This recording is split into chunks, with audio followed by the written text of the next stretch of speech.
Hey, is this on? Yeah. This is Disney 65 on here, and today I'm going to do a review of a film that I just saw there. It's the latest Dwayne Johnson jungle themed movie, Jungle Cruise. This is the latest Disney themed movie. It's the latest Disney themed park movie because we had the likes of the Haunted Mansion back in 2003 with Eddie Murphy, and we also had Parts of the Caribbean as well back in 2003. So, and I think the Country Bears was one as well. It was one. It was a theme park, a theme ride as well.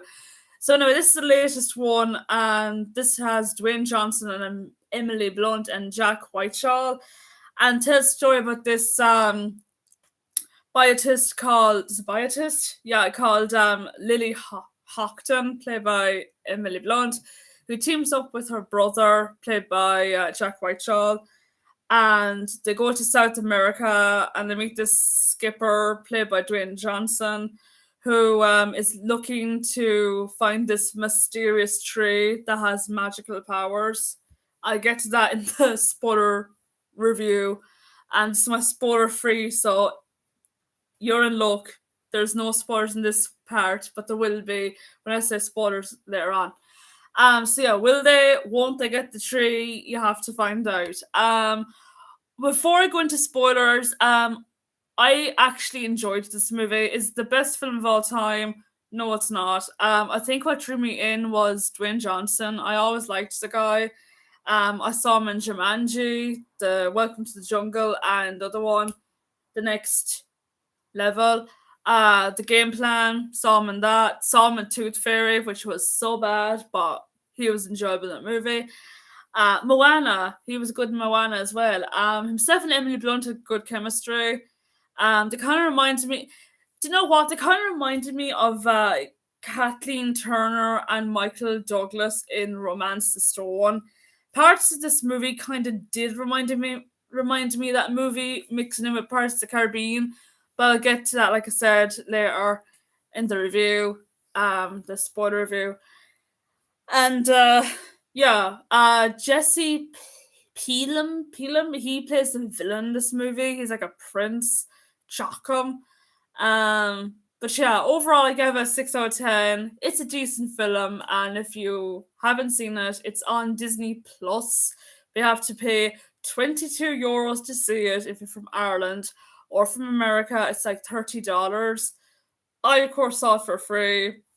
I'm not telling you how I saw it for free, but I saw it for free. Now to the spoilers. Okay, there's a whole lot of spoilers, and I'm gonna go to the good and the bad as well with the movie.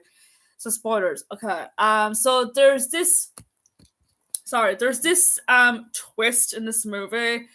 In relation to Dwayne Johnson, as it turns out, he is, I believe, he's like a immortal.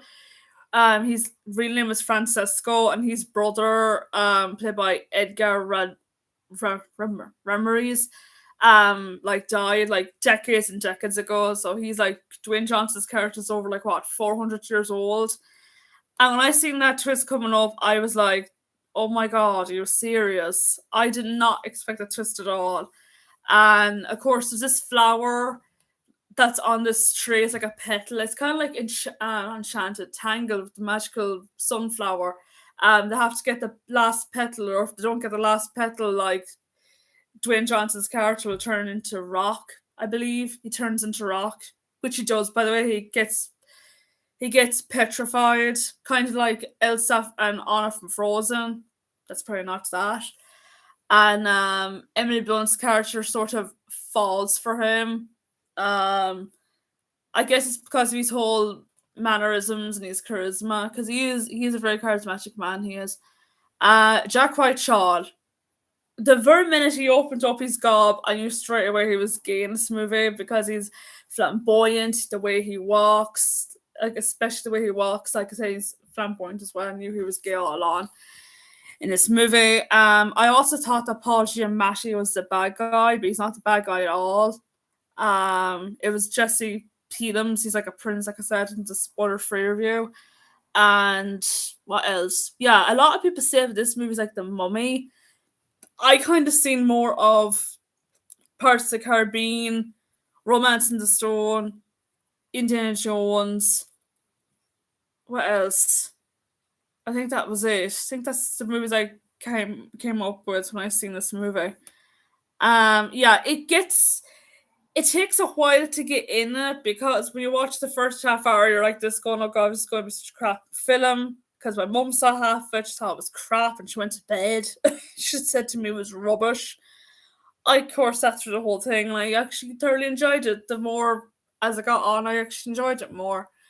The CGI is very, very bad. I'm not gonna lie. Like the lion, not the lion, the leopard is CGI, and you straight off the bat it's CGI. The background is CGI. It looked so fake. It was like the dragon in Enchanted.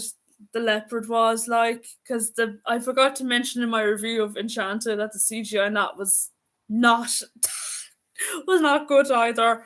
But but sure, every film has flaws. Um, is there anything else I can say about this movie before I wrap up this review? I don't think I have any more to say about this film. But overall, I enjoyed it. I gave it a C. And stick around next time as I'm going to do the review of another Cinderella movie, the one with Camila Cabello, which is out in September, the 3rd of September, which is next month. So I'll be reviewing that movie as well and watching that and giving my thoughts on it. And yeah, I think that's pretty much it. So let me know in the comments down below. Have you seen the movie? What you think of it? Did you like it? Did you hate it?